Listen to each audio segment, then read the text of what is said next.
नमस्कार दोस्तों, स्वागत है आपके अपने YouTube चैनल संस्कृत अड्डा पर। दोस्तों, आज की जो वीडियो इसमें हम करने वाले हैं, आपका जो TGT, PGT, PRT में कोई सा भी एग्ज़ाम हो, चाहे आपका इसमें एकलव्य मॉडल रेजिडेंशियल वाला एग्ज़ाम है या फिर कोई अन्य कॉम्पिटिटिव एग्ज़ाम है जिसमें आपके काव्य शास्त्र से क्वेश्चन पूछे जाते हैं, तो आपके लिए सभी एग्ज़ाम आपके जो सभी एग्जामों के लिए क्वेश्चन महत्वपूर्ण हैं, क्योंकि हम जो यहाँ पर काव्य शास्त्र से जो महत्वपूर्ण क्वेश्चन उनको कर रहे हैं। और आज की जो वीडियो है इसमें हम जो कल जो हमने क्वेश्चन किए थे उनसे आगे जो है हम क्वेश्चन करेंगे, और क्वेश्चनों की जो संख्या है ये 750 के आसपास है। तो सभी के सभी जो महत्वपूर्ण है, और क्योंकि कोई सा भी आपका एग्ज़ाम हो, इन्हीं के अंदर से ही जो है आपके एग्ज़ाम में क्वेश्चन पूछे जाते हैं।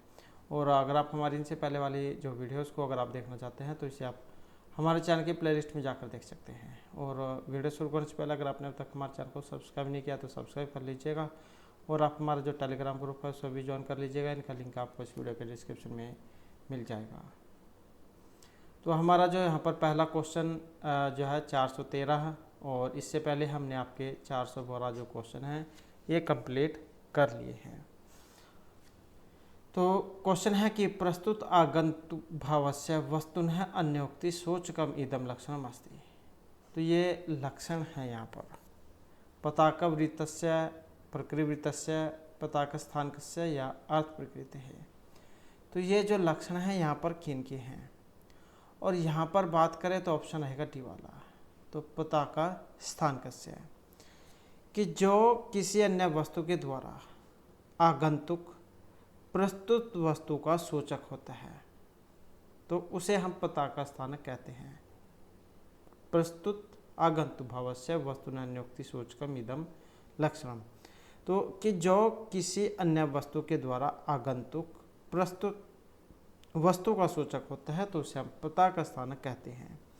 जैसे एक जो श्लोक है उसके माध्यम से बताया गया है, यात है स्मीपदम नयने समय मम ऐसा सुप्ता मय एव भवती प्रतिबोधनिया प्रत्यनाम इतिव सरोरुहिण्या सूर्या अस्त मस्तक निविष्ट कर करोती, कि हे कमल नयने मेरे जाने का समय है, मैं जा रहा हूँ, सोती हुई तुमको प्रातः मुझे ही जगाना है। इस प्रकार अस्ताचल के मस्तक पर अपनी किरणों की निविष्ट करने वाले यह सूर्य मानो कवलिनी को आश्वासन दे रहा है। तो यहाँ पर जो उद्यन और रत्नावली की जो कथा है इसके बारे में बताया गया है। उसकी दृष्टि से सूर्य और कमलिनी का जो वृत्तांत अन्य अप्रस्तुत ही है, इसलिए यहाँ पर ये पताका स्थानक का उदाहरण है। नेक्स्ट क्वेश्चन है फल आगमस्य परिगणनम भवति अर्थ प्रकृतिषु कार्यावस्थासु नाट्य संधिषु या अर्थक्षेपेषु। तो हमने पहले इससे पहले वाली जो वीडियो उसमें भी इनके बारे में पढ़ा था। जैसे फलागम है, ये किसके अंतर्गत आता है, अर्थ प्रवृत्तियाँ कितनी हैं, कार्य की अवस्थाएँ कितनी हैं, नाट्य संधि कितनी है, अर्थक्षेप कितनी हैं। तो आप जो उनको भी देख लीजिएगा, क्योंकि इनमें से भी जो आपके एग्जाम में क्वेश्चन जरूर आता है। तो फलागम के बात करें तो इसमें रहेगा ऑप्शन सी वाला। तो ये कार्य की जो अवस्थाएँ हैं जो 5 बताई गई हैं उसमें आता है आरंभ, यत्न, प्राप्ति, आसन, यथाप्ति और फलागम। तो ये इस प्रकार से रहेगा। अर्थात जो रत्नावली जो नाटिका है इसमें रत्नावली की प्राप्ति और चक्रवर्ती पद की प्राप्ति ये फलागम है। नेक्स्ट है 10 रूप के नाट्यस्य कति संधिअंगानि स्वीकृतानि। 10 रूपक में नाट्य के कितने संधिअंगों को स्वीकार किया गया है, 60, 26, 13 या फिर 64 को। और यहाँ पर इनमें देखें तो ऑप्शन रहेगा डी वाला। तो नाट्य संधि जो है, नाट्य संधि के जो अंग हैं ये 64 बताए गए हैं।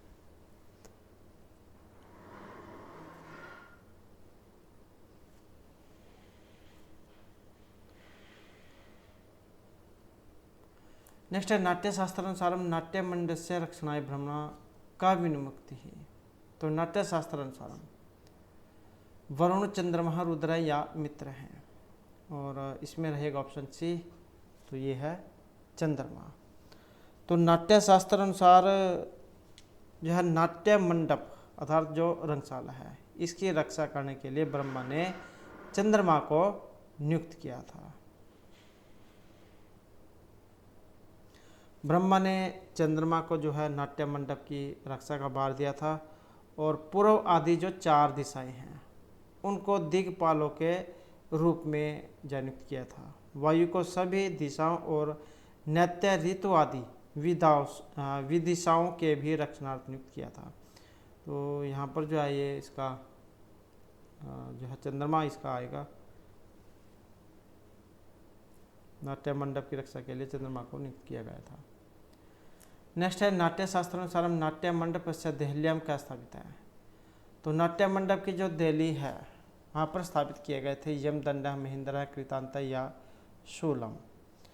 और इसमें आया था जो यहाँ पर ऑप्शन ए में है, तो यह है यमदंड। अर्थात नाट्य शास्त्र के अनुसार नाट्य मंडप की दहेलियों पर, दहेली जिसे आज के समय में हम देसी भाषा में जो चौखट कह देते हैं, दरवाज़ा, घर का सीमा, तो उस पर जो यमदंड रखकर उसे स्थापित किया था। तो जो ब्रह्मा है इन्होंने सभी द्वारों के चौखटों पर, जिस पर दरवाज़ा रुका रहता है चौखट कह देते हैं, ब्रह्मा ने सभी द्वारों के चौखटों पर यमदंड रखकर उसके ऊपर शंकर का त्रिशूल स्थापित किया था और नीति और मृत्यु दोनों को द्वारपाल के रूप में स्थित किया था। नेक्स्ट है धर्म प्रवृत्ति नाम काम है काम उपसेवी नाम इत्येषा पंक्ति है कुत्र वर्तते। तो यहाँ पर ये जो पंक्ति है ली गई है मनुस्मृति, रघुवंश, नाट्यशास्त्र या 10 रूपक से।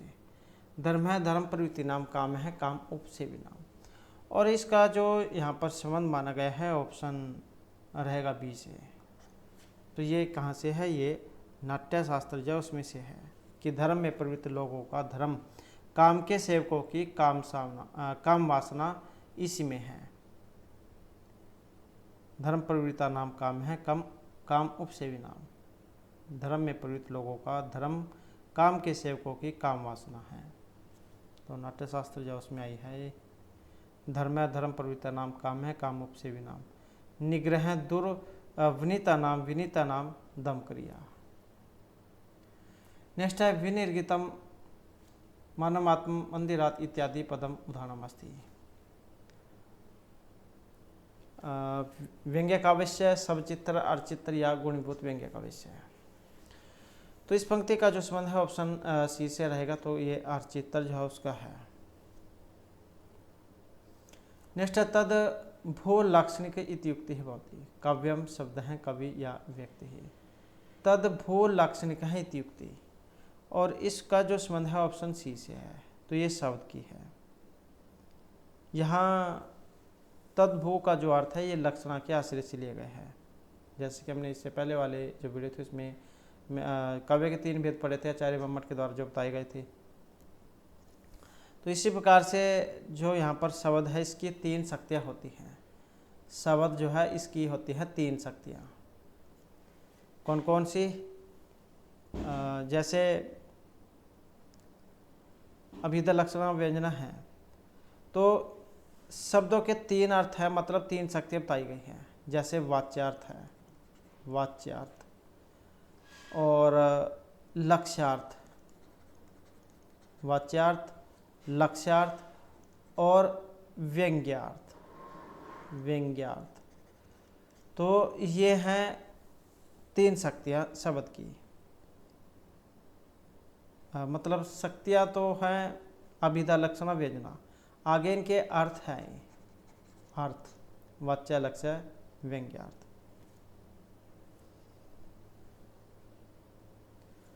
नेक्स्ट है हेतु वाक्य पदार्थता। निदर्शन है, काव्यलिंगम है, सहोक्ति है या पर्यायुक्तम है।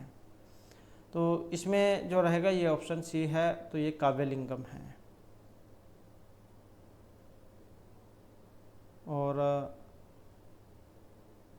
यहाँ पर जो 44 जो अर्थालंकार है इनका वर्णन हुआ था इसमें।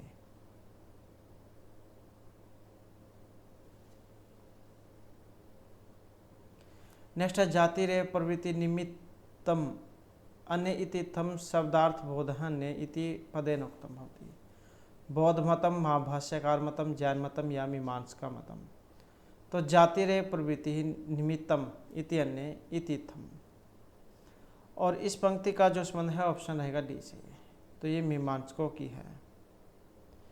ये जो वाक्य है इसमें शब्दार्थ बोध के लिए अन्य, यह पद मीमांसकों के लिए कहा गया है। ये जो आया है अन्य मीमांसकों के लिए आया है और संकेत ग्रहण शब्द शक्ति को बताते हुए मीमांसकों का ये सिद्धांत है। जाति आदि, जिसमें जाति गुण क्रिया और यदृच्छा, जो हमने इससे पहले वाली वीडियो में पढ़ा था, जो 4 थे, जाति गुण क्रिया और यदृच्छा, चारों के स्थान पर केवल जाति में ही शब्द की शक्ति या संकेत ग्रह होता है। जबकि जो व्याकरणक हैं इनके अनुसार जाति गुण क्रिया और यदृच्छा रूप वस्तु के उपाधिभूत इन 4 धर्मों में संकेत ग्रह होता है। तो यहाँ पर जो पंक्ति आई है इसका संबंध ये मीमांसकों से है। उसके बाद है श्रुति मात्रेण शब्द है तो येन अर्थ प्रत्यय भवेत् साधारण है समग्राणाम इत्यादि नाम प्रवक्ति ही काव्यम काव्यतत्वम धर्मतत्वम या प्रसाद गुण है। तो श्रुति मात्रेण शब्द है तो येन अर्थ प्रत्यय भवेत्, और इस पंक्ति का जो संबंध है ये प्रसाद गुण से है।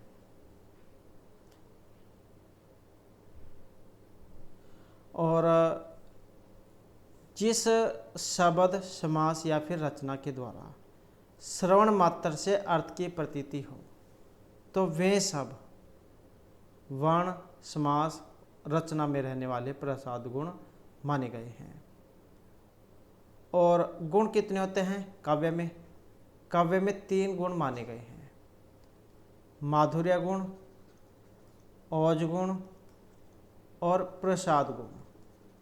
तो इस प्रकार के 3 गुण ये काव्य में माने गए हैं। नेक्स्ट है मुख्यार्थ बाध्य तद योग्य रूढ़ि तत् प्रयोजनात्। यहाँ पर लक्षण है और यहाँ पर एक तत् शब्द आया है, इति सर्वनाम है का अभिप्राय। इससे अर्थ क्या लिया गया है? मुख्यार्थ से, बाध होने से, लक्षण से या फिर ध्वनि से। तो आपने यह पूरा लक्षण भी पढ़ा होगा। मुख्यार्थ बाध्य तद योग्य रूढ़ि तत् प्रयोजनात् अन्य अर्थ लक्ष्यते यत् सा लक्षण आरोपित क्रिया। तो यहाँ पर जो है ये मुख्यार्थ के बारे में है। मुख्यार्थ का बाध होने पर, उसके साथ संबंध होने पर, रूढ़ि से अथवा प्रयोजन विशेष से इस वाक्य में तद इस सर्वनाम शब्द से मुख्यार्थ का अभिप्राय या घोषित हो रहा है। नेक्स्ट तक्ष तक्ष इत्यत्र केन संबंधेन लक्षण भवति सादृश्य तात्कर्म्यात् तदर्थ्यात् या कार्यकारणात्। और इस पंक्ति का संबंध है ऑप्शन सी से, तात्कर्म्यात्। अर्थात बढ़ाई जो है, बढ़ाई किसको कह देते हैं? बढ़ई। जो लकड़ी का जो काम करता है उसको कह देते हैं बढ़ाई। ये ढा है बढ़ाई। बढ़ाई का काम करने वाला अतक्षा, अर्थात बढ़ाई से बिन भ्रमण आदि के लिए। और बढ़ाई तक्षा शब्द का जो प्रयोग है तात्कर्म्य संबंध से है।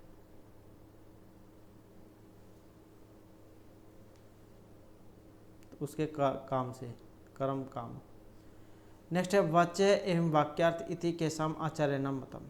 वाच्य एवं वाक्यार्थ ये किस आचार्य का मत है? व्याकरणों का है, अभिधानीवादियों का है, अन्वित अभिधानीवादियों का है या न्यायिकों का है? वाच्य एवं वाक्यार्थ है। और इसका जो संबंध है ऑप्शन रहेगा बी से। तो ये अन्वित अभिधानी जो है, अन्वित अभिधानवादी उनका मत है, वाक्यार्थ वाच्य ही होता है। और यह अन्वित अभिधानीवादियों जिसमें प्रभाकर झा उनका मत है ये।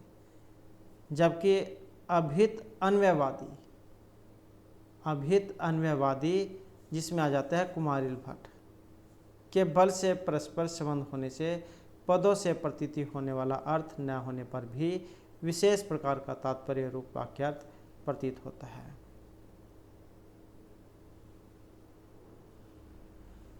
नेक्स्ट है तद्वान उपह इति केशाम सिद्धांत वर्तते। मीमांसकों का है, व्याकरणों का है, न्यायिकों का है या फिर बौद्धों का है? तद्वान उपह यहाँ पर ये सिद्धांत है और इस सिद्धांत का जो संबंध है ऑप्शन डी से है। तो ये बौद्धों का है।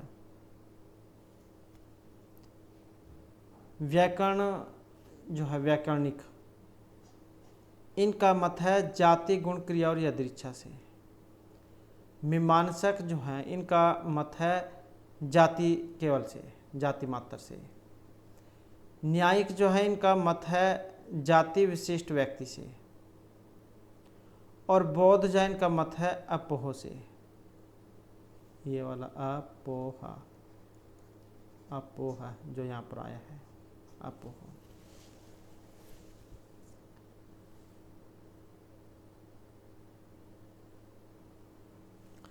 नेक्स्ट यत्र विषय विषम शब्द उत्पत्तो तत्र भवति।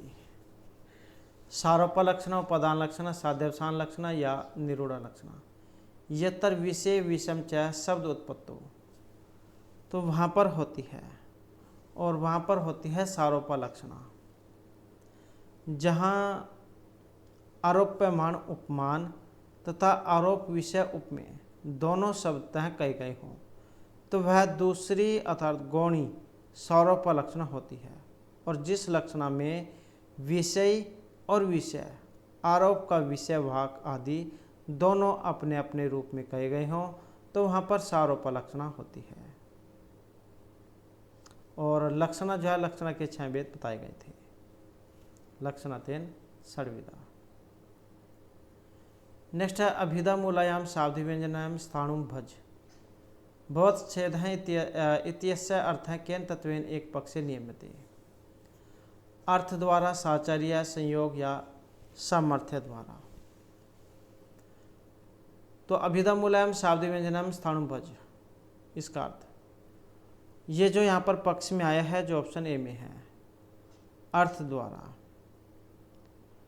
अनेकार्थक शब्द का एक अर्थ में संयोग आदि के द्वारा नियंत्रण होने पर भी उससे जो अन्य अर्थ की प्रतीति होगी, तो उसकी प्रतीति कराने वाला शब्द व्यापार अभिधा मूला व्यंजना कहलाता है। जैसे स्थाणु भज बहुत छेदे। तो स्थाणु, यहाँ पर जो स्थाणु है, ये जो स्थाणु है, जैसे स्थाणुम शब्द का अर्थ वृक्ष का ठोट या स्थिर खड़ा हुआ खूंटा तथा शिव आदि अनेक अर्थ माने गए हैं। परंतु जब स्थाणु का प्रयोग संसार से पार उतारने की प्रार्थना में किया जाए, तो वह अर्थ या कार्य केवल शिव से ही सिद्ध हो सकता है। इसलिए उस दशा में अर्थ अर्थात प्रयोजन के कारण स्थाणु पद शिव का वाचक होगा। यहाँ स्थाणु भज बहुत छेदे का जो अर्थ है और प्रकरण की नियामकता के अर्थ में प्रयुक्त हुआ है। अर्थ और प्रकरण की नियामकता का उदाहरण अगर हम इनके अलावा और देखें, तो जैसे सर्वम जानाति देव हैं, इति युष्मद अर्थ है, कुपिता मकर ध्वज है, देवस्य पुरा रहते हैं, इति संभव। तो इस प्रकार से ये माने गए हैं। तो बस आपने अगर समझ में नहीं आया है तो ये आप याद रख सकते हैं। स्थाणु भज बहुत छेद है, इसका अर्थ द्वारा से लिया गया है। नेक्स्ट है हेतु वाक्य पदार्थायाम अलंकार है भवती। काव्यलिंगम, वक्रोक्ति, विशेषोक्ति या समासोक्ति। तो यहाँ पर जो इसमें अलंकार आया है, जो ये ऑप्शन ए में है, तो ये काव्यलिंग है। हेतु का वाक्यार्थ अथवा पदार्थ रूप में कथन करना काव्यलिंग अलंकार है। हेतु का वाक्यार्थ, हेतु का वाक्यार्थ अथवा पदार्थ रूप में कथन करना काव्यलिंग का अलंकार होता है। और ये जो काव्यलिंग है, इसके होते हैं 3 भेद। तो इसके 3 प्रकार माने गए हैं। पहला जो है यहाँ पर ये वाक्यार्थ रूप है, वाक्यार्थ रूप। दूसरा जो है ये अनेकार्थ रूप है, अनेकार्थ रूप। और जो तीसरा है, इसको माना गया है एक पदार्थ, एक पदार्थ रूप। तो यहाँ पर इस प्रकार से इसके 3 जो भेद हैं, 3 प्रकार माने गए, वाक्यार्थ, अनेकार्थ और एक पदार्थ रूप। नेक्स्ट है अहो के निदृश्य बुद्धि दारुणता निर्मिता त्रिगुणा सूर्यते बुद्धि न तु तारुमयी कवचित। यहाँ पर जो इसमें अलंकार पूछा गया है, और अलंकार कौन सा है। अलंकार देखें तो जो है यहाँ पर ऑप्शन रहेगा ये वाला, तो वक्रोक्ति जो है यहाँ पर इसमें अलंकार है। और वक्रोक्ति अलंकार जो है क्या है, कितने भेद वगैरह हैं इसके। तो जहाँ पर किसी के द्वारा कहे हुए वाक्य श्लेष या काकू से दूसरा ही अभिप्राय कल्पित किया जाए तो वहाँ पर वक्रोक्ति अलंकार होता है। जहाँ पर किसी के द्वारा कहे हुए वाक्य का श्लेष या काकू से दूसरा ही अभिप्राय कल्पित किया जाए तो वहाँ पर वक्रोक्ति अलंकार होता है। और वक्रोक्ति अलंकार जो है ये दो प्रकार का माना गया है। तो ये दो प्रकार का होता है, एक तो होता है श्लेष मूलक और दूसरा होता है काकू मूलक। तो इस प्रकार से जो है यहाँ पर ये दो जो प्रकार हैं यहाँ पर इसके माने गए हैं। नेक्स्ट आ जाता है शब्दार्थियों हो अभेद अपि अन्वय मात्रस्य तात्पर्य मात्रस्य व भेद अनुप्रास भवति। तो इसमें 6 का है, वृत्ति है, अंत्य है या लट अनुप्रास है। और यहाँ पर देखें तो ऑप्शन रहेगा बी वाला, तो ये वृत्ति अनुप्रास है। नेक्स्ट है सरस्वती स्वादु तदर्थ वस्तु निस्यन्दमाना महता कवि नाम इत्यत्र निस्यन्दमाना कस्य विशेषणं वर्तते महताम तदर्थ वस्तु है सरस्वत्या या कवि नाम। तो इस पंक्ति का जो यहाँ पर संबंध है ऑप्शन माना गया है बी से, तो ये सरस्वती का है।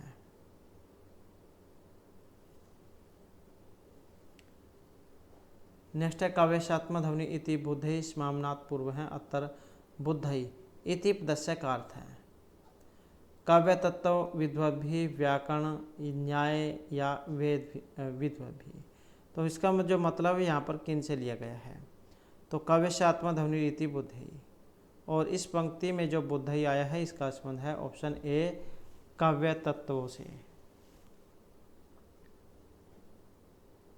तो काव्य तत्वों को जानने वाले जो विद्वान हैं उनसे इसका अर्थ लिया गया है। जबकि जो काव्य प्रकाशकार जो आचार्य मम्मट है उन्होंने बुद्धि इस पद का अर्थ व्याकरणिक जो है उनसे माना था। नेक्स्ट आ जाता है प्रभेद वाच्य सम अर्थिक्षिप्त प्रकाशते न तो साक्षात शब्द व्यापार विषय इति अतः रिक्त स्थान से पूर्ति समुचित विकल्पास्ति। तो ये जो रिक्त स्थान है यहाँ पर इसकी जगह पर कौन सा आएगा, संकेत गम्य वाच्य लक्षण अलंकार लक्षण है या रस आदि लक्षण है। तो यहाँ पर कौन सा जो है इसमें आएगा, और यहाँ पर देखें तो ऑप्शन रहेगा डी वाला, तो ये रस आदि लक्षण जो इनको माना गया है।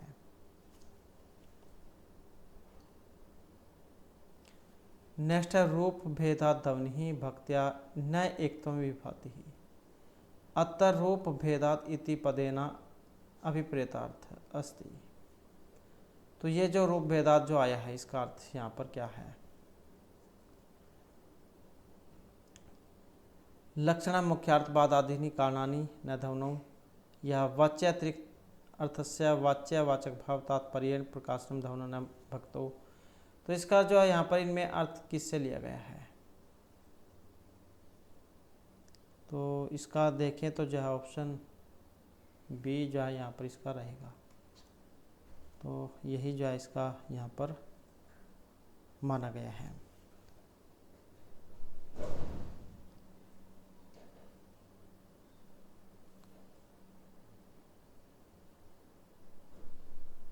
नेक्स्ट है स्वेच्छा के शीर्ण है स्वच्छाया अस्तित्व त्रयंतना व मधुरिप है। तो ये जो यहाँ पर पद्यांश जो है पंक्ति जो है अस्मिन पद्य त्रयंतना मिति क्रियापदस्य कर्ता का है। तो ये जो आया है इसका बताना है कर्ता, केसरी है, इंदु है, मधुरिपु या नखा। तो इस पंक्ति का जो संबंध है ये मधुरिपु से लिया गया है। ये धमन्य लोक जो उसका आशीर्वादात्मक मंगलाचरण है, अनुष्टुप जो छंद में है ये, इसमें जो भगवान विष्णु है इनकी आराधना की गई थी। और वस्तु रस और अलंकार इन 3 ध्वनियों का यहाँ पर इसमें समन्वय बताया गया है।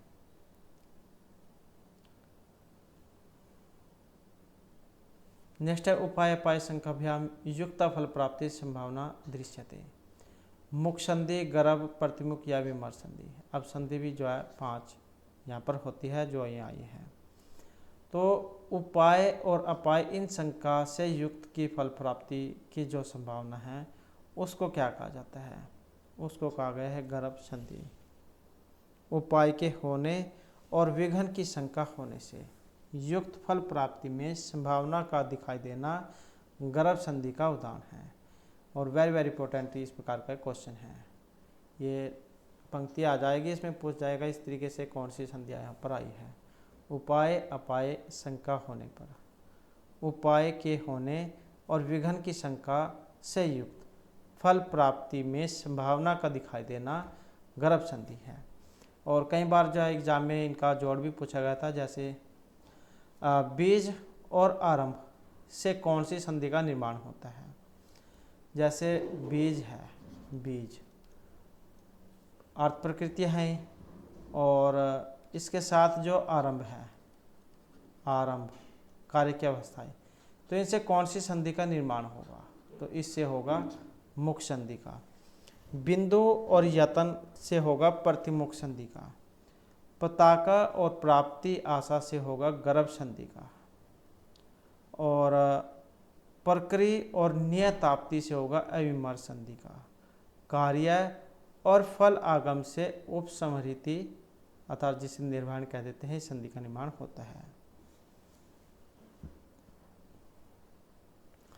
नेक्स्ट है कथ उद्घात का है। अमुखस्य प्रभेद है, पताक स्थानकस्य प्रभेद है, प्ररोचनाया भेद या विषकंभकस्य प्रभेद है। तो कथा उद्घात यहाँ पर क्या है, और कथा उद्घात जो आए हैं जो यहाँ पर ऑप्शन ए में है, तो ये आमुख जो है इसके अंग हैं। आमुख जो है इसके भी 3 अंग माने गए हैं। एक तो कथा उद्घात है, कथो उद्घात ये वाला है, और दूसरा है प्रवृत्तक, प्रवृत्तक, और जो तीसरा है इसका नाम प्रयोग अतिशय है, प्रयोग अतिशय।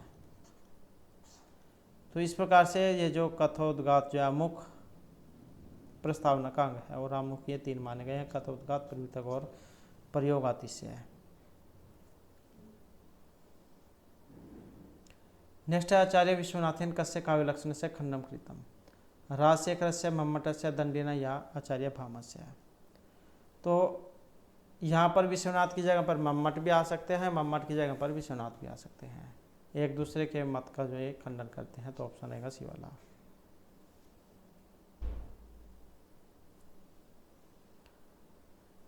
नेक्स्ट है अविरुद्धा विरुद्धा व यम तिरोधातुक समः इत्यत्र अविरुद्धा विरुद्धा चेत इत्यहो विशेषण पदयो विशेष्यम पदम अस्ति।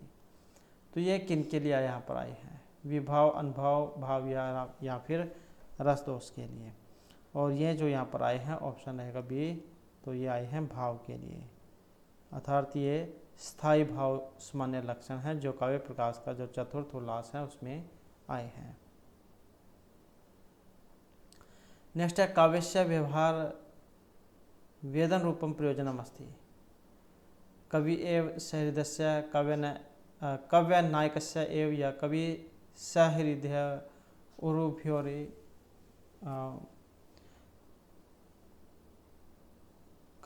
कवि सहृदय उरुभ्यो एव, ये यहाँ पर इसके बाद भी है एव। तो इनमें से किसको माना गया है, और काव्य से व्यवहार वेदन रूपम, तो ये जो है ऑप्शन रहेगा डी वाला, कवि सहृदय इनको माना गया है। नेक्स्ट है दृश्य काव्यम रूपकम इति कथ्यते, यह तत्तर अवस्था अनुकृति रूपक अलंकार प्रचुर प्रयोग है, उक्त सर्वम एव या राम आदि स्वरूप आरोपी भवति। तो दृश्य काव्यम रूपकम इति यह कहे गए हैं, और इसका जो संबंध है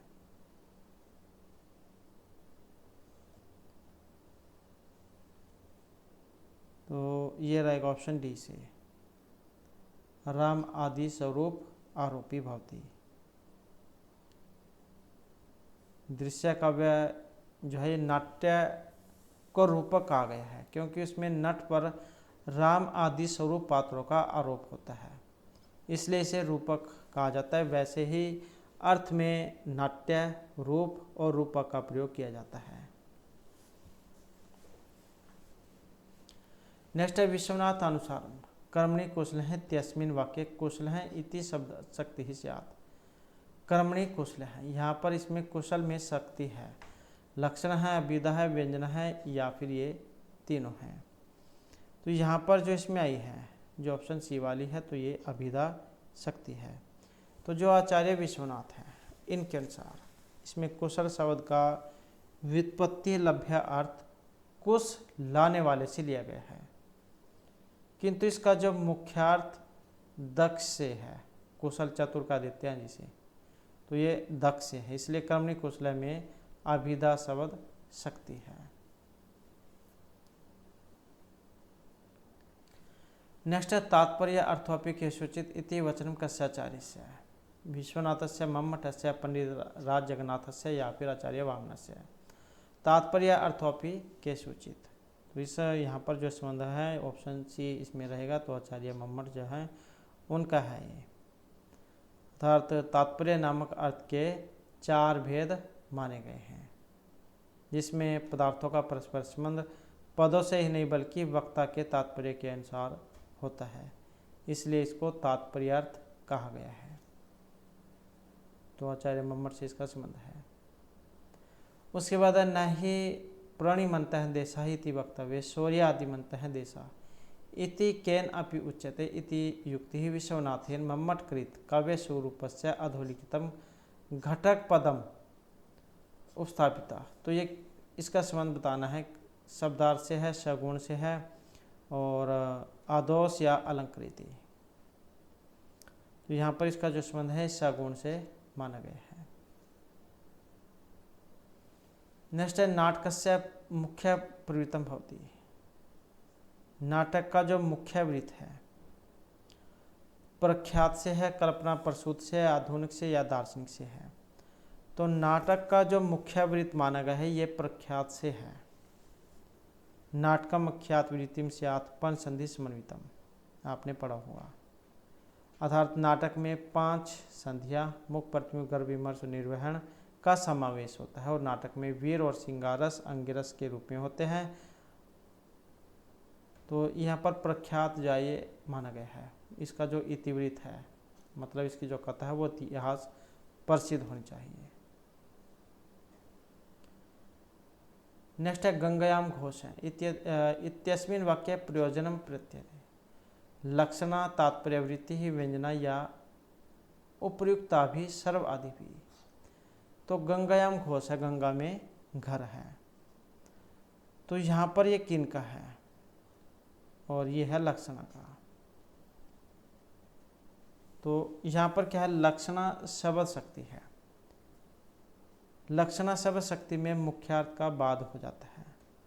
गंगायाम घोष है, गंगा में घर है, तो इसका बाद होकर अर्थ निकलता है कि गंगा के किनारे पर घर है। नेक्स्ट है गौरवाही कहें त्यत्र मम्मट दृष्टिया की दृष्टि लक्षणास्ति शुद्धा स्वरूपा गौणी शुद्धा साध्यवसाना या गौणी साध्यवसाना। तो गौरवाही कहें यहाँ पर मम्मट की दृष्टि से किस प्रकार की लक्षण है, और यहाँ पर जो आई है ऑप्शन सी वाली, तो ये गौणी सारोपा है। गौणी साध्यवसाना जो है इसका अगर अब लक्षण की बात करें तो इसका है गौरय्यम। शुद्धा सारोपा की अगर हम बात करें तो इसकी है आयुर्घृतम।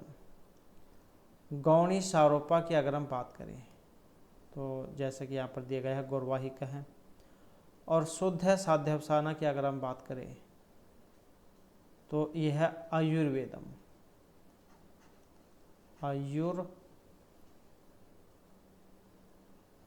आयुर्वेदम तो इस प्रकार से है। नेक्स्ट है प्रतीयमानं पुनः अन्यदेव वस्तु अस्ति वाणीषु महाकविनाम सिद्धांतस्य प्रतिष्ठापक आचार्य अस्ति।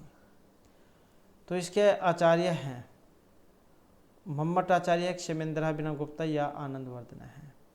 तो इसके आए हैं जो ऑप्शन यहाँ पर डी में है, तो ये आचार्य आनंदवर्धन है। आचार्य आनंदवर्धन जो है उन्होंने इसका वर्णन अपने ध्वन्यालोक जो है उसमें किया था। नेक्स्ट है भ्रम धार्मिक विस्तरब्धि पदे व्यंग्यमस्ति वाच्य प्रतिषेध रूपे व्यंग्यम विधि रूपम वाच्य विधि रूपे व्यंग्यम प्रतिरूपम वाच्य प्रतिषेध रूपे अनुभव रूपम या व्यवस्थापितम। मतलब क्या है, भ्रम धार्मिक विस्तरब्धि पदे व्यंग्यमस्ति, यहाँ पर इसमें व्यंग्य है और व्यंग्य आया है जो ऑप्शन बी में है, वाच्य विधि रूपे व्यंग्यम प्रतिषेध रूपम। नेक्स्ट है उपमेयम असत्यम कृत्वा उपमानस्य सत्य रूपेण स्थापना अलंकार। उपमेय असत्यम कृत्वा उपमानस्य सत्य रूपेण स्थापना, तो यहाँ पर जो इसमें अलंकार होता है जो ऑप्शन डी में आया है, तो इसको कहा गया है अपहनुति अलंकार। प्रकृतम यत निषिध्य अन्य साध्यते सा तव अपहनुति। नेक्स्ट आ जाता है ध्वनि काव्यम भवति यत्तर वाच्येन तिरस्कृतम व्यंग्यम यत्तर वाच्य तिस्य व्यंग्यम प्रधानम यत्तर वाच्य व्यंग्यो समम प्रधानम या यत्तर व्यंग्य उपस्कृतम वाच्यम। तो ध्वनि काव्यम भवति और ध्वनि काव्य कहा गया है ऑप्शन बी में, यत्तर वाच्य तिस्य व्यंग्यम प्रधानम। आपने इसमें क्योंकि बीच में से है पूरा लक्षण आपने पढ़ा होगा, इदम उत्तम अतिशयनी व्यंग्य वाच्या ध्वनि बुद्धि कथित है। तो ये इस प्रकार का पूरा लक्षण था और ये आचार्य मठ ने ध्वनि काव्य के बारे में बताया था।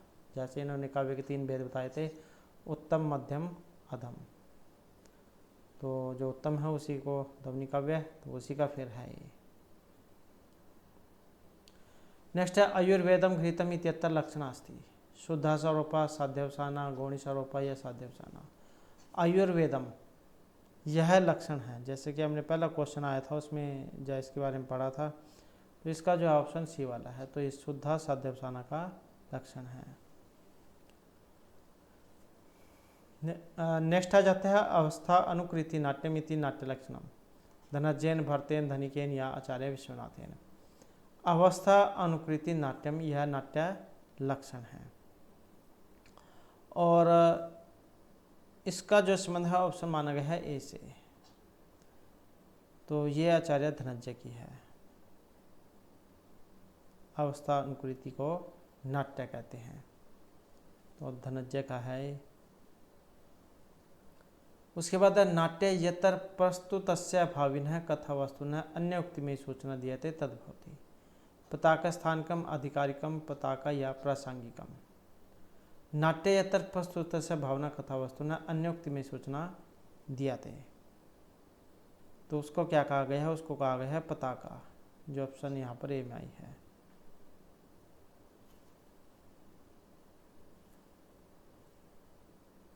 ये जहाँ यहाँ पर इसमें आधा लक्षण है। पूरे लक्षण की बात करें तो प्रस्तुत आगंतुक भावस्य वस्तुना अन्योक्ति सूचकम पताक स्थानकम तुल्य संविधान विशेषणम, तो इस प्रकार का है ये।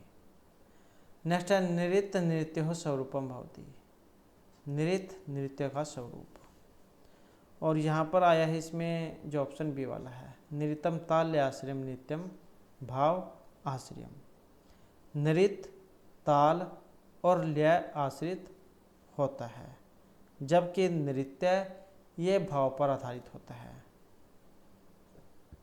नेक्स्ट है अद्भुत घटनायाः समावेशः वर्तते यस्मिन् तत्कथ्यते विलोभनम उद्भेदः परिभावः या विधानम।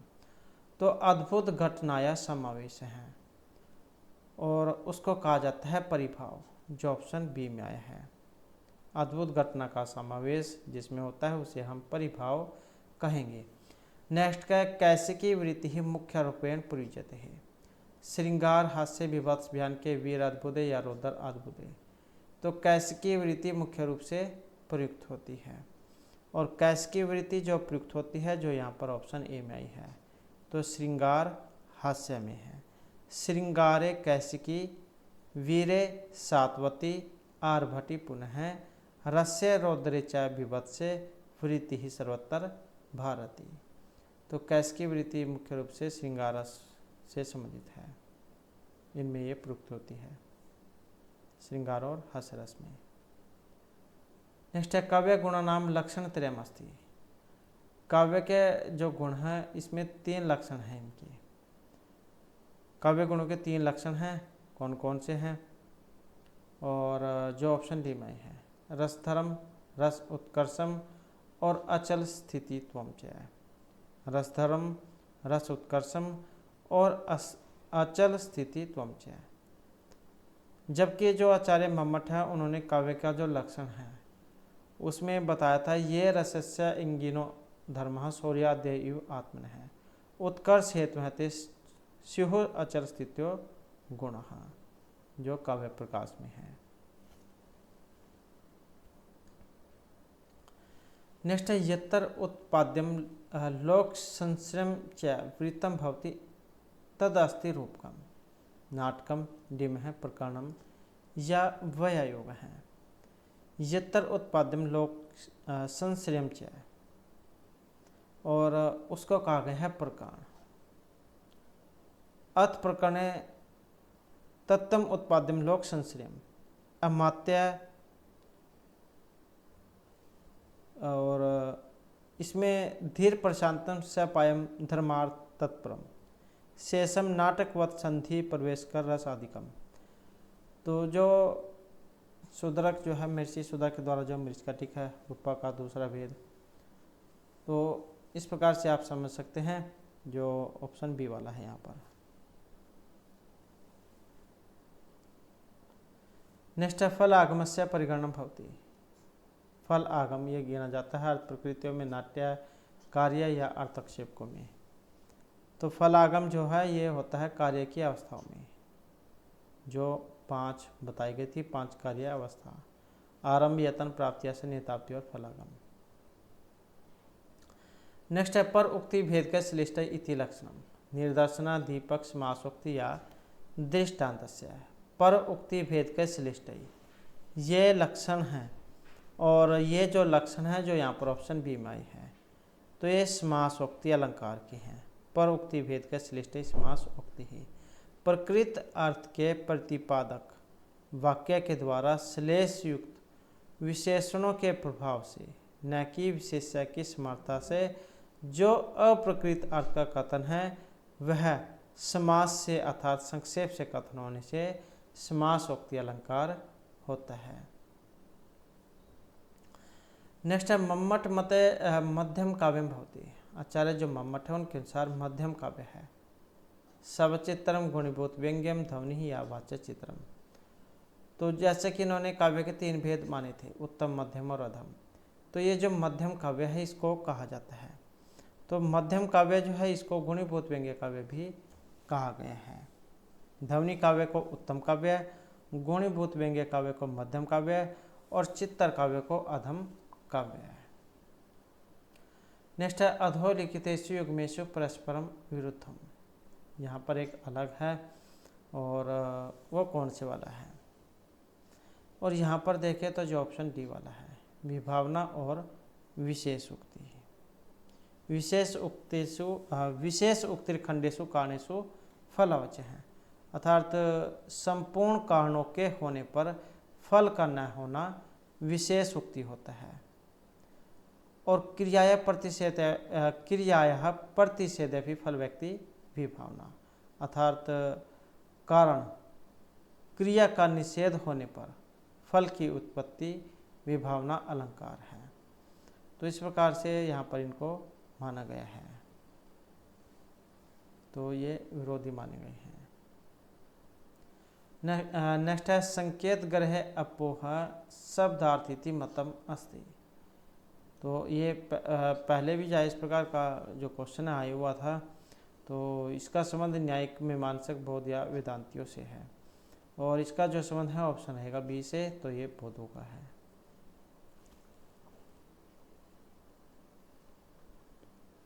नेक्स्ट है तात्पर्य वृत्ति ही स्वीक्रियते। अन्वित अभिधानवाद भी, अभितान्य ध्वनि या भक्तिवाद भी। तात्पर्य वृत्ति ही, और इसका संबंध है ऑप्शन सी से, अभितानि अन्वयवादी भी।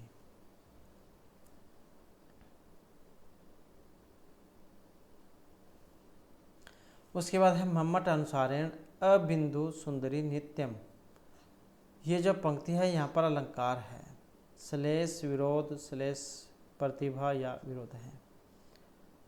तो ये जो पंक्ति है यहाँ पर अलंकार, और अलंकार को देखें तो ऑप्शन जो सी वाला यहाँ पर माना गया है, श्लेष प्रतिभा हेतु विरोध है।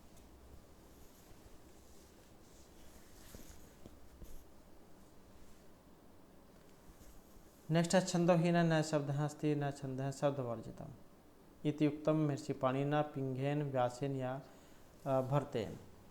छंदोहीन न शब्द अस्ति, और इस पंक्ति का संबंध है ऑप्शन डी से। तो ये भरत मुनि जो है उनकी है, जो भरत मुनि है, इन्होंने अपने जो नाट्य शास्त्र है इसमें इसके बारे में क्या लिखा था कि छंद से रहित कोई शब्द नहीं और शब्द से रहित कोई छंद नहीं है। तो इस प्रकार से ये भरत मुनि जो है इन्होंने कहा था अपने नाट्य शास्त्र में, छंद से रहित कोई शब्द नहीं और शब्द से रहित कोई छंद नहीं। नेक्स्ट है मम्मटकृत काव्य लक्षणे अलंकृति इति पदम कस्मिन वचने प्रयुक्तम। तो मम्मट का जो काव्य लक्षण है इसमें अलंकृति है जो किस वचन में प्रयुक्त हुआ है, एक वचन द्विवचन बहुवचन या किसी में भी नहीं। तो यहाँ पर जो अलंकृति है और इसका जो संबंध है ऑप्शन बी से है, तो ये द्विवचन में है। नेक्स्ट है श्वेतर अक्षते इत्यत्र श्वेतर पदेन कस्य ग्रहणम। श्वेतर अक्षते में जो श्वेतर है इसका ग्रहण शिव से है, मंगल से है, गणेश से है या अमंगल के नाश से है। और इसका जो संबंध है ऑप्शन डी से है, अर्थात अमंगल के नाश से। जो आचार्य मम्मट ने काव्य के जो 6 प्रयोजन जो बताए थे श्वेतर अक्षते, तो ये उसी में से है। यश की प्राप्ति, अर्थ की प्राप्ति, अनिष्ट निवारण हो गया, व्यवहार का ज्ञान, श्रद्धा परिनिवृत्ति और कांता सम्मति उपदेश सूची। तो अमंगल का नाश करने से है। नेक्स्ट है का कविता बीज रूप संस्कार विशेष है, शक्ति ही बुद्धि ही निपुणता या मति ही। तो का कविता बीज रूप है संस्कार विशेष है और इसका संबंध है ऑप्शन ए से, तो ये शक्ति है। तो जो आचार्य मम्मट है इन्होंने हेतु जाए 3 प्रकार के बताए थे काव्य हेतु, शक्ति, निपुणता और अभ्यास। शक्ति क्या है? शब्द के अर्थ को स्पष्ट करते हुए प्रतिभा का पर्यायवाची कहा गया है और यहाँ पर प्रतिभा जन्म जन्मांतर का एक विशिष्ट संस्कार है और यह प्रतिभा का ही प्रभाव है कि सृष्टि के आरंभ से लेकर आज तक कविजन पूर्व वर्णित पदार्थों का ही नित्य नवीन रीति से वर्णन करते आ रहे हैं और इसमें निरंतर नवीनता की अनुभूति हुआ करती है। और प्रतिभा शब्द के अर्थ को स्पष्ट करते हुए कहा गया था कि यह प्रज्ञा बुद्धि का ही एक विशेष प्रकार है जिसके महिमा से कविजनों को निरंतर नए नए उल्लेख की क्षमता प्राप्त होती है। तो ये जो ऑप्शन ए इसका माना गया है शक्ति। नेक्स्ट है सफोट प्रति अमानार्थ रहितम काव्यम ध्वनि चित्रम गुणीभूत व्यंग्यम या अभिधा मूल ध्वनि। तो ये किसके बारे में है और इसका संबंध है चित्र काव्य से, जिसे आधम काव्य कह देते हैं। सब चित्रम व चित्रम व्यंग्यम तवरम समृतम, जिसमें व्यंग्यार्थ नहीं होता वो क्या रहता आधम काव्य है। और इसको भी आगे विद्वान जब उन्होंने 2 भागों में बांटा था, सबल चित्तर और अर्थ चित्तर में, सब चित्तर और अर्थ चित्तर में। नेक्स्ट है काणे उक्ते सति कार्यभाव कस्मिन अलंकारे भवति, विभावना दृष्टांत विशेष शक्ति या फिर समासोक्ति अलंकार में। कारण के होने पर भी कार्य का न होना, कारण उक्ते सति कार्य के होने पर भी कार्य का अभाव होना, अर्थात कारण के होने पर भी कार्य का न होना विशेषोक्ति अलंकार का उदाहरण है। धनिनोऽपि न्यूनमाद युवानापि न चंचलः प्रभवः अपि परमताहते मां महिम शालिन है। वेरी वेरी इंपॉर्टेंट ये अलंकार इसका उदाहरण है। नेक्स्ट है वक्रोक्ति ही कतविधा। अब वक्रोक्ति जहाचार्य कुंतक को इनके लिए जाना जाता है। तो यहाँ पर ये कितने प्रकार की है, द्विविधा, चतुर्विधा, त्रिविधा या पंचविधा। तो इनके अनुसार जो है ऑप्शन रहेगा ये वाला। तो ये द्विविधा 2 प्रकार की मानी गई है। हमने इसके बारे में पहले भी पढ़ा था। तो 2 प्रकार की ये मानी गई थी, एक तो काकु वक्रोक्ति और दूसरी श्लेष वक्रोक्ति। काकु और श्लेष वक्रोक्ति। अब जो यहाँ पर ये वक्रोक्ति जो अलंकार है, जहाँ काकु या श्लेष से वाक्य का अर्थ किया जाता है अथवा जहाँ किसी उक्ति को जानबूझकर वक्ता के अभिप्राय से अलग किया जाता है, तो वहाँ पर वक्रोक्ति अलंकार होता है।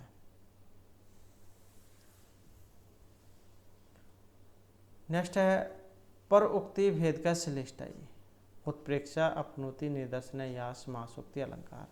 तो यहाँ पर भी जो लक्षण है उसके अंदर से बीच में से लाइन ली गई है जिसका संबंध समासोक्ति से माना गया है।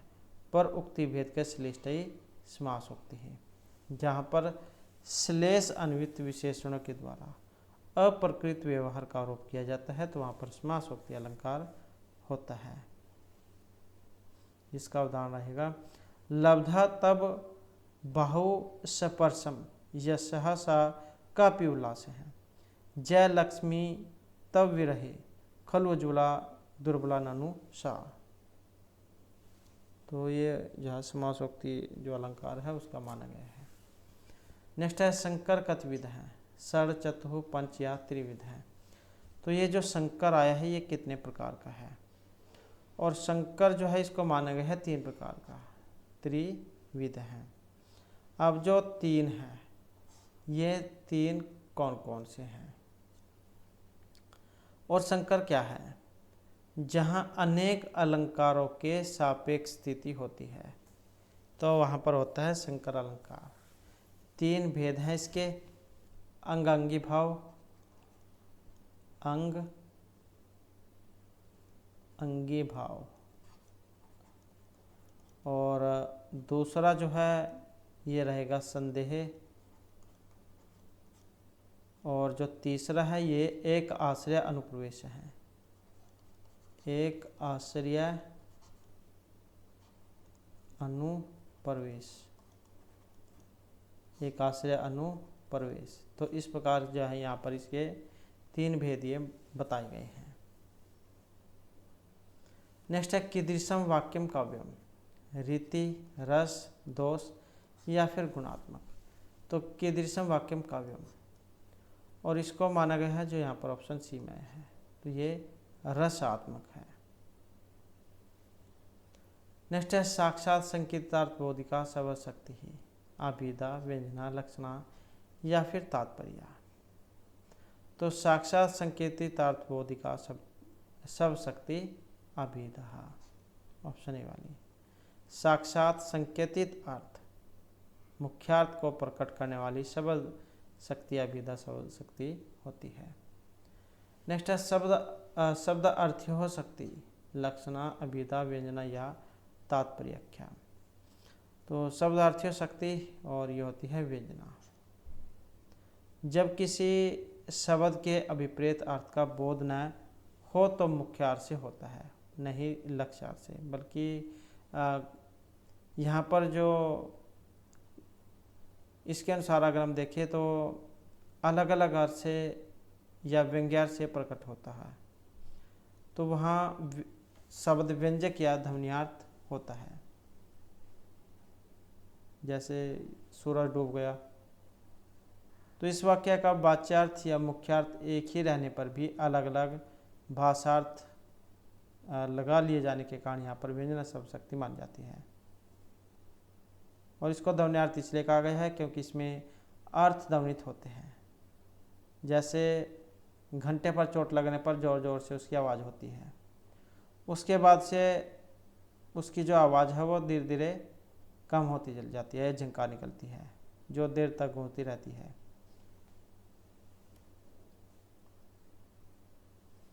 आप जो बस इतना याद रख सकते हैं, शब्दार्थी शक्ति व्यंजना। नेक्स्ट है नाटके अंगा नाम अधिकतम संख्या, अष्टौ 10 पंच या 60। तो नाटक जो है, नाटक के बारे में है यहाँ पर। नाटक अलग होता है, महाकाव्य अलग होता है। नाटक जो होता है उसमें कम से कम 5 और अधिक से अधिक 10 अंक होते हैं, और जो महाकाव्य है उसमें कम से कम 8 और 10 से अधिक 10 अंक होते हैं। तो ये जो इनमें अंतर होता है थोड़ा सा। नेक्स्ट है महाकाव्य नायक है की दृश्य है। महाकाव्य जो होता है उसमें नायक होते हैं, 4 प्रकार के ये नायक होते हैं। और महाकाव्य में जो नायक होगा, जो ऑप्शन ए वाला है, तो धीर उदात्त प्रवृत्ति का ये होता है। महाकाव्य सर्गों में होता है, और देवता या सदृश क्षत्रिय जिसमें धीर उदात्त आदि गुण हो वो इसके नायक होंगे।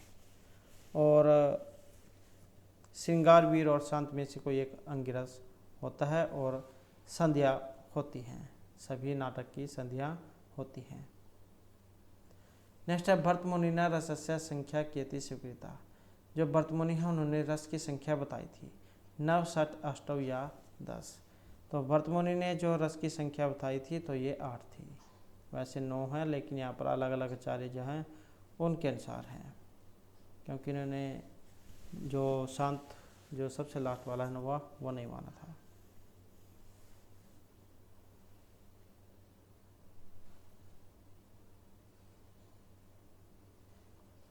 नेक्स्ट है काव्यशात्म ध्वनि रीति सिद्धांत है प्रधानतया केन प्रतिपादित है। ये भी यहाँ पर सिद्धांत लक्षण है।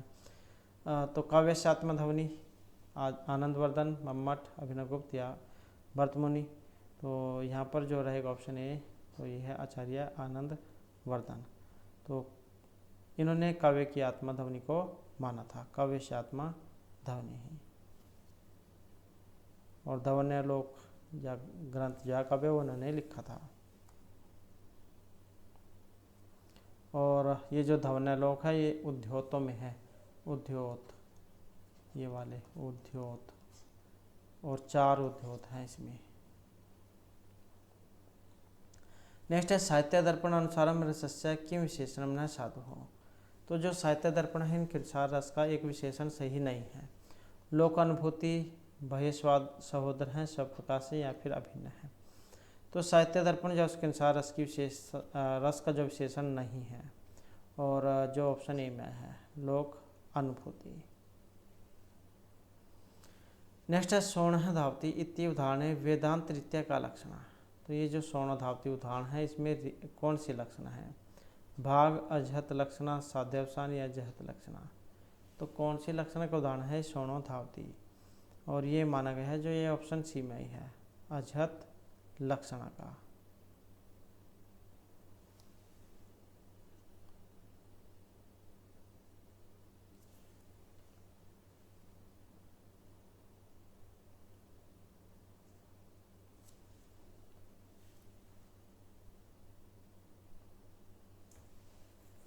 नेक्स्ट है रीतिरात्मा काव्य मतमिदम कस्य विद्ये, रुद्रट, भामा, रुयक या आचार्य वामन से। रीतिरात्मा काव्य, तो ऐसे मानने वाले इनमें से कौन थे? और इसके मानने वाले हैं जो ऑप्शन डी में है, आचार्य वामन। तो वामन जो है इन्होंने काव्य में अलंकार की प्रधानता के स्थान पर रीति की प्रधानता को माना है, इसका प्रतिपादन किया है। रीतिरात्मा काव्य है। विशिष्ट पद रचना रीति ही, और विशिष्ट पद रचना का नाम रीति है। तो ये वामन का है, रीतिरात्मा काव्य है। उसके बाद है पंडित राज जगन्नाथ अनुसार निम्नलिखितेषु का रस दोष है। तो किन के अनुसार? पंडित राज जगन्नाथ के अनुसार। तो इसमें रस दोष नहीं है, यहाँ पर ना भी है, का ना रस दोष है। और जो नहीं है, जो ये ऑप्शन डी में है, रसस्य व्यंग्यतम। रसगंगाधर इन्होंने लिखा था, जिसमें जो ये तीनों जो आए हैं इनके बारे में बताया था। संबल प्रबल प्रतिकूल रसंगानाम निबंधनम विच्छिन्न सस्य पुनः दीपनम और स्थायी व्यभिचारी नाम सद्वाचित्वम।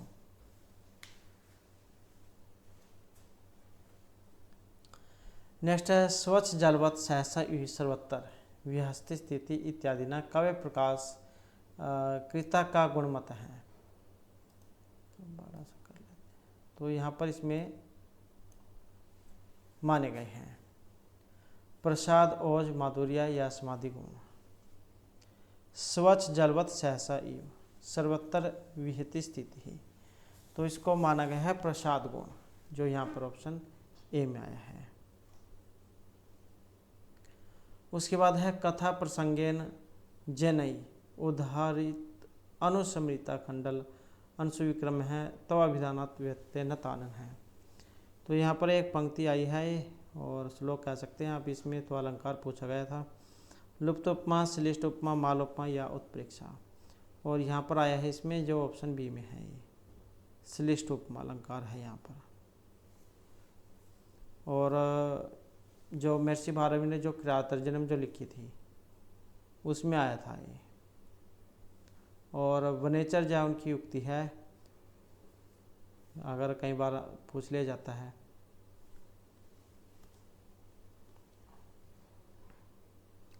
नेक्स्ट है अखंडेशु कारणेशु फलवचः तेनेन कस्य अलंकारस्य लक्षणं प्रयुक्तम् आचार्य मम्मटेन।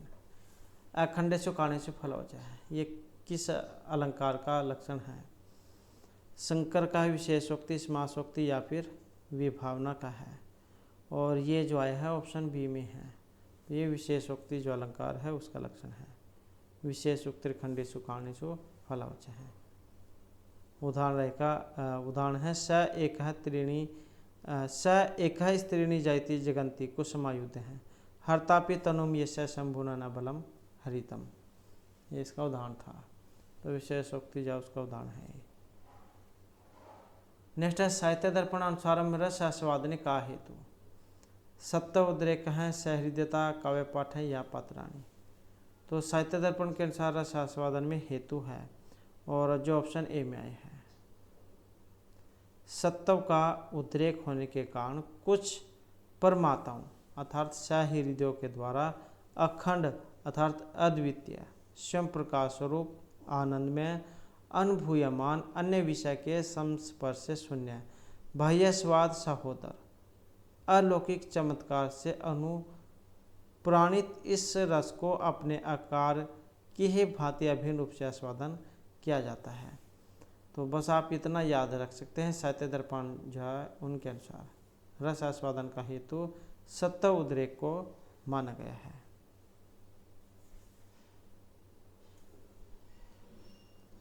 नेक्स्ट है फल लक्षण निम्नलिखितासु लक्षणासु कस्य पर्याय विद्यते। फल लक्षण जो है इनमें से किसका पर्यायवाची है, मतलब किसका उदाहरण है, ये किसका पर्याय है? शुद्ध लक्षण का, गौणी रूढ़िवती लक्षण या प्रयोजनवती लक्षण का? तो फल लक्षण। तो कौन सी लक्षण का पर्याय है ये? और ये जो पर्याय आया है जो ऑप्शन डी में है ये प्रयोजनवती लक्षण का है। और आचार्य जो विश्वनाथ है उन्होंने लक्षण के कितने भेद बताए थे? तो ये बताए गए थे 80 भेद। नेक्स्ट है अधस्थने शुद्ध ध्वन्यते इति ध्वनि इति का अभिप्राय है। व्यंजना शब्दार्थ व्यंग्यार्थ व्यंजन शक्ति या व्यंग्य काव्य का है। तो ध्वन्यते इति ध्वनि, इससे क्या अभिप्राय है? और इसका संबंध है ऑप्शन सी से। तो ये व्यंग्यार्थ में है, जिसके द्वारा ध्वनित किया जाए वही ध्वनि है, और इसमें वस्तु ध्वनि अलंकार ध्वनि रस ध्वनि ये तीनों व्यंग्यार्थ में आ जाते हैं। नेक्स्ट है विश्वनाथ कविराजेन प्रतिपादितम काव्य स्वरूपम किम। आचार्य जो विश्वनाथ उनके अनुसार रीतिरात्मक विषय वाक्यम रसात्मकम काव्यम रमणीयात् प्रातिपदिक है शब्द काव्यम या काव्यशात्म ध्वनि। तो यह जो आचार्य विश्वनाथ है इनका लक्षण बताना है, और इनका जो लक्षण है ऑप्शन बी में आया है। तो ये विश्वनाथ का है वाक्यम रसात्मकम काव्यम, रस आत्मक वाक्य ही काव्य कहलाता है। उसके बाद है स्वच्छ केसरीन है स्वच्छ स्वच्छाया, ये एक श्लोक है इत्यस्मिन् मंगलाचरणे ग्रंथकारेण इष्टदेवस्य कस्य रस अभिव्यंजक स्वरूपस्य स्मरणं कृतम्। तो यहाँ पर किन के बारे में है, कौन से रस के बारे में है? श्रृंगार है, शांत है, वीर है या फिर करुण रस के बारे में है। और इसका जो यहाँ पर संबंध है जो ऑप्शन बी में है, तो ये वीर रस के बारे में है। क्या है? मंगलाचरण है। नेक्स्ट है न ही रसादृते कश्चिद अर्थ है प्रवर्तते केनोक्तम भामहेन विश्वनेथेन भरतेन याचार्य मम्मटेन। न ही रसादृते कश्चिदार्थम प्रवर्तते है, और इसका संबंध है ऑप्शन बी भरत मुनि से, आचार्य भरजा उनसे है। नेक्स्ट है अलंकार संप्रदाय से प्रवर्तक आचार्य है का। अलंकार संप्रदाय के प्रवर्तक आचार्य है वामन, भामा, भरत है या आचार्य रुद्रट है। तो अलंकार संप्रदाय के प्रवर्तक आचार्य हैं, और जो यहाँ पर ऑप्शन सी में आए हैं तो ये आचार्य भामा है। अलंकार संप्रदाय के प्रवर्तक आचार्य माना गया है भामा को, क्योंकि अलंकारों का सैद्धांतिक विवेचन आचार्य भामा ने ही किया है। उसके बाद है यहाँ पर वाणीर कुंजोडीन शकुनी कोलाहलम श्रृण्वन्त्य गृह क्रम व्यापृताय वधभाषी दंत्यांगानी। काव्य प्रकाश अनुसार में उपयुक्त उदाहरण कस्य है, ये श्लोक है। और यहाँ पर बताना है कि ये किसका है, ये जो उदाहरण है इनमें से किनका है। काकौशिप्त का है, सुंदर गुणीभूत व्यंग्य का है, स्फुट गुणीभूत व्यंग्य का है या संदिग्ध प्रधान गुणीभूत व्यंग्य का है। तो ये पंक्ति जो है इसका जो संबंध है ऑप्शन बी से है। असुंदर गुणीभूत व्यंग्य जो है उसका भेद है ये। और ये जो गुणीभूत व्यंग्य काव्य है उसमें है आचार्य मम्मट का जो काव्य प्रकाश 5वें अंक में वर्णित असुंदर गुणीभूत व्यंग्य काव्य का ये उदाहरण है। और गुणीभूत व्यंग्य की अगर हम बात करें, इसके 8 भेद माने थे आचार्य मम्मट ने। अगूढ़, अपर, वाच्य सिद्धि, अस्फुट, संदिग्ध, तुल्य प्राधान्य, काकुशे आक्षिप्त और असुंदर। तो इस प्रकार से जो है यहाँ पर गुणीभूत व्यंग्य काव्य के 8 भेद माने थे।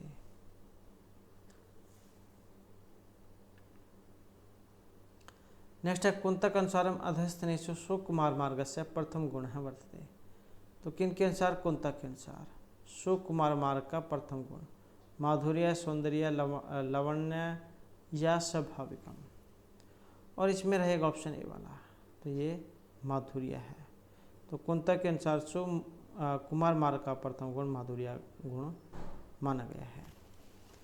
तो इस प्रकार से जो हमारी आज की क्लास और ये महत्वपूर्ण क्वेश्चन थे, और नेक्स्ट वीडियो की इसमें हम आपके लिए नए जो महत्वपूर्ण क्वेश्चन लेकर आएंगे। और हमारे साथ अंत बनाने के लिए धन्यवाद।